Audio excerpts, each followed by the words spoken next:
Hi, everyone. I'm News 9's Amanda Taylor, and I am so glad you found this post. It is Mental Health Awareness Month, and we know certain days can really be triggering to your mental health. And here we are, Mother's Day, the day we celebrate all of our moms, but we know that for some of you, relationships are strained, others struggling to conceive. Maybe you lost your mother recently. I've been in some of these boats. I'm going through it right now. So you are not alone. I want to be able to normalize this for you and get help from experts that can really help all of us get through this day and to give us the strength we need and to move forward, and also to support those in our lives who may be going through this season of their life right now. So I want to introduce you to our two people we have here today. I'm so excited. Mili Flores back with us. She is the community director of Sunbeam Family Services, also a licensed clinical social worker. Mili, thank you again. We always love hearing from you. Thank you for having me. And then also we have Emma Wassilak, who is a clinical director for mental health services there at Sunbeam Family Services. Emma, thank you as well. Thank you for having me. Okay, so let's talk about this. I want to just talk right off the bat. Mental health, this is something that we really have to normalize. How do you talk to people who are like, I don't really want to talk about this. I'm going to put this in the back of my head.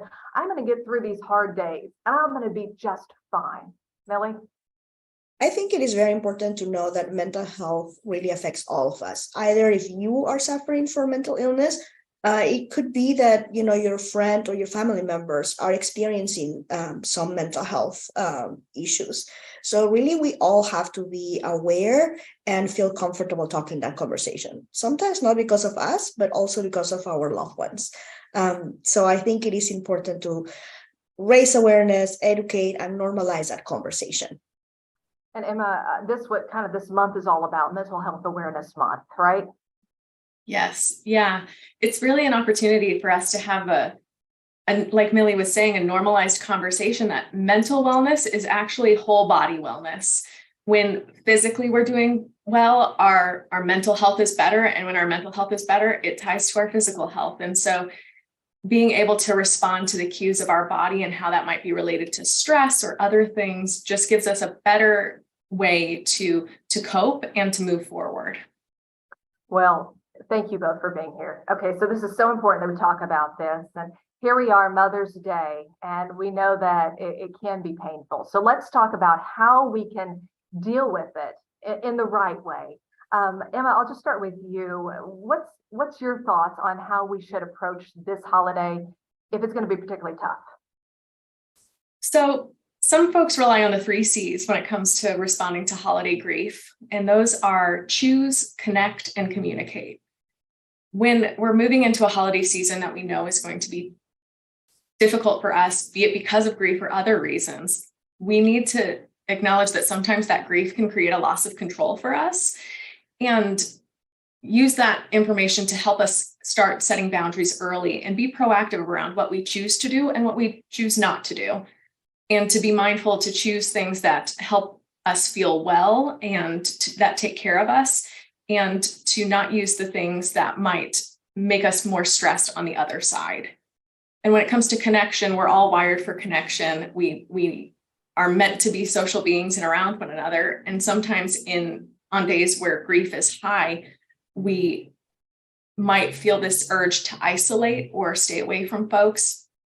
Whereas if we're connected to folks and they know that we just need a check-in or to know that they're there, that's very important. And so communicating our needs and asserting those boundaries are all really important pieces of how we can move through holiday seasons while grieving. And sometimes that communication can also mean I need to be able to honor my loved one that I'm missing in this way, or I need to be able to have this time of day to cope, or I need more time for relaxation or breathing or something that helps restore me even while I am hurting, because that's really an important piece of maintaining our mental health and mental wellness. And so I think using those 3 C's helps us advocate for ourselves and helps those around us know what we're needing. Mili, if you have somebody who says to you and they said, this is going to be a hard day, I don't want to connect with anybody. I don't want to see anybody. I'm just going to stay in my room until this day is over and I'm going to be just fine. What advice would you have to them? What would you tell somebody if they feel like they're in that boat?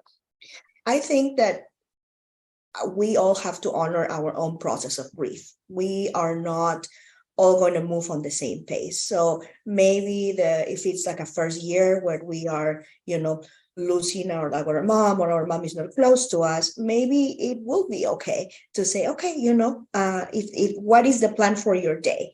Okay, well, like you want to isolate, you don't want to be with anyone, but like, is it okay if like someone checks on you or via text, or maybe you receive a call, or okay, how about taking a walk by yourself?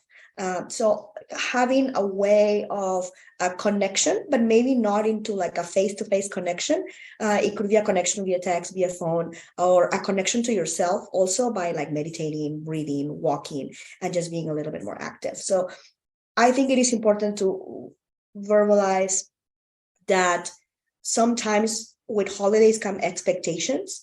And when we are grieving, we cannot fulfill the expectations on someone else. So going to a party or going to the house of a friend, maybe we're not ready for that. So as Emma was saying, it is important to recognize our boundaries and say, you know what, thank you for the invitation, but I'm not ready. I'm not ready to go and join you in this outing. Mili, you mentioned something right there where you said plan. And Emma, I'd love your thoughts on this too. How important is that to kind of know, okay, this is going to be a tough day, or this is going to be a tough moment. I'm going to plan what I'm going to do so it just doesn't just hit me. Yeah, I think as much as we can, having a plan allows us to anticipate and move through the day a little bit more smoothly. It certainly gives us that structure that all of us thrive in. Everyone from young kids up through adulthood, we all do a little bit better when we know what's expected of us and what's coming. And also to be fluid. You might get to that day and have a really great plan and wake up and feel like maybe you could do something different, or maybe you do need more of that non-contact contact of connection. So have a plan and know that that plan can adjust depending on how you wake up and how your body feels that day. Do you think distractions are good when we're dealing with things that are hard in our life, like having intentional distractions to keep our mind away from the tough moment?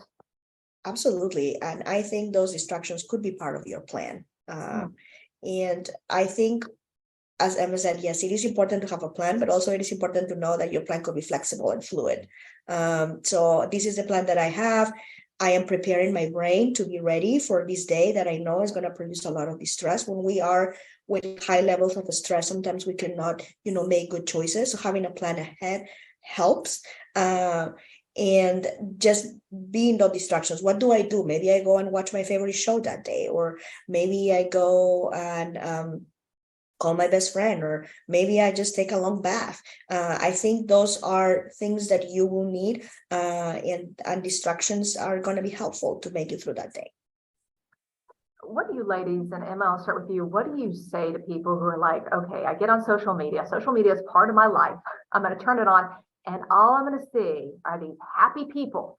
And I'm not in that spot. I'm going to just see it all over the place. Is your advice to not turn it on? What's your advice to somebody who's in that boat where they're just going to see this all around them? I think it's okay to accept that maybe that day isn't a good day to get on social media, that sometimes there's an expectation that, yeah, we need to be plugged in and online and connected in that way. And sometimes it's okay to take a break from that, especially if you know it's going to be a challenging day.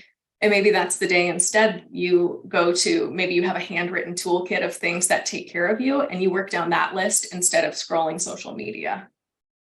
Do you have anything like in your toolkit where you're like, okay, when you deal with a hard day, this is what you should do? I mean, I definitely think that depends on each person. Some people feel like peace and relaxation through art, some people through movement, some people through connection with friends and family. So it's really going to depend on, what do you need that day? Sometimes even like a little nap will help, just moment that for yourself. So really knowing what your body is telling you, do you want to do that particular day? And Emma, do you have any go-to advice when people are going through those tough days? I think I would just give them permission and give themselves lots of grace to feel how they feel. Grief is a process. It's not something that you do and then you're over. If it's a hard day because of grief, or it's a hard day because of past reminders, give yourself permission to give yourself grace that day and take it easy and take it slow. Maybe even starting the day with kind of a body scan where you're working top down and thinking, am I carrying this stress in certain parts of my body? And does that mean that I need to stretch or walk or move? Or am I feeling cloudy and therefore I need to pace my activities to be a little less intensive and complex brain-wise? I think it's just permission to be able to take care of yourself where you are. I love that. For the people who are watching who are not in this season right now, and I think it's safe to say that everybody at some point will be in this season of their life, but maybe they know somebody, a friend or another family member, who they know that today's going to be a tough day. Do you have any advice that you would give to them on how to talk to them? Should they say something? Should they ignore it because they don't want to trigger the day more? I know a lot of us get into this position with just different days or different experiences when we see a loved one going through a tough time. Emma, we'll start with you. What advice do you give somebody when they want to be supportive? What's the best way to go about that? I would ask them ahead of time, hey, I know this is coming up, because you're probably not putting that on their radar. It's already on their radar, right? That if this is a person you care about and you're having that thought, it's probably because you know that that person has something coming up that is going to emotionally impact them. So I would reach out to them ahead of time and say, hey, I know this is coming up. What can I do to be of support to you? Mili mentioned earlier, is it a text? Is it us going for a walk together? I think it can be a pretty no pressure, low pressure situation, but I would do it ahead of time as opposed to the day of, because that way, if they do need you to show up that day, you can make room on your schedule. Or if they just need quiet, you can say, okay, then can I check on you on Monday just to make sure you're doing all right? Can we grab a coffee or something like that? But I would do it ahead of time. That way you can make a plan with them that honors what they're needing. And Mili? I think that sometimes that question brings a relief to the other person. So when we're asking, hey, I know Mother's Day coming and this is hard for you. How are you feeling? That person feels very validated. It's like, okay, I feel safe talking to you about that. Thank you for asking. So it's always a good idea to ask that question, to check in with our loved ones. And another thing that I think it's important is that sometimes, again, with expectations of holidays, maybe we're not ready to celebrate Mother's Day or to honor our mother figures with something that particular Sunday, but maybe I want to do it in another day. Maybe I want to go and do their favorite hobby or make their favorite dish, not on that Sunday, but maybe I want to do it in a week or on two, on like another way of caring is like, okay, how do you want to honor your mom? Maybe not that particular day, but maybe whenever you're ready. How can we honor your mom together? So it doesn't have to be on the same day or on the same time, just asking when you're ready and how you want to do it. I love that. You both are so helpful with your advice. As we get ready to finish up our conversation here, I'll go to both of you. Emma, we'll start with you on any closing thoughts you'd like to add. I think I'd just like to tie it back to the mental health month and Mili's question around just ask. I think, sometimes it's difficult and we worry that we're upsetting someone, or we're worried about being confronted with maybe sad or upset emotions. But the more we are allowed to ask those questions, the more we validate each other and allow more room for people to cope and to have avenues for wellness. And so with Mother's Day, with other holidays and every day, just allow the conversation to happen around how we can be well. That's wonderful, Emma. Thank you. And Mili? Well, I think I would like to close by saying that sometimes it's okay not to be okay. And sometimes you're not going to be happy and cheerful and you don't feel like, engaging, and that's okay. And I know it takes a lot of vulnerability to say, I'm not feeling my best right now, but but just be open and look for those safe people that you could go and have those important conversations. So just May as Mental Health Awareness Month give us that opportunity to talk about it. But mental wellness is important every month of the year and in every holiday. So yeah. It is. And aren't you guys glad that we're actually talking about this? I feel like we've just come so far. So much more needs to be done, but it's becoming less taboo that we're talking about it. It's okay if we need help, and it's okay to ask for help too. So let's continue this conversation. We'll tackle another topic next time. Thank you, ladies, for being here. And let me just tell you, if you need to talk to somebody and you don't know where to start, I'm going to give you two resources. One, you can call 988. That's the mental health hotline. It's not just an emergency number. I know you may think that when you hear those three numbers, 988.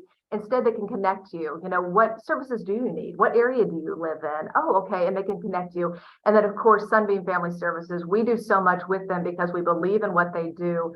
They do have mental health services for children, for families. And if you think you can't afford it, give them a call. They have sliding scales, mental health, access to good mental health and mental health resources.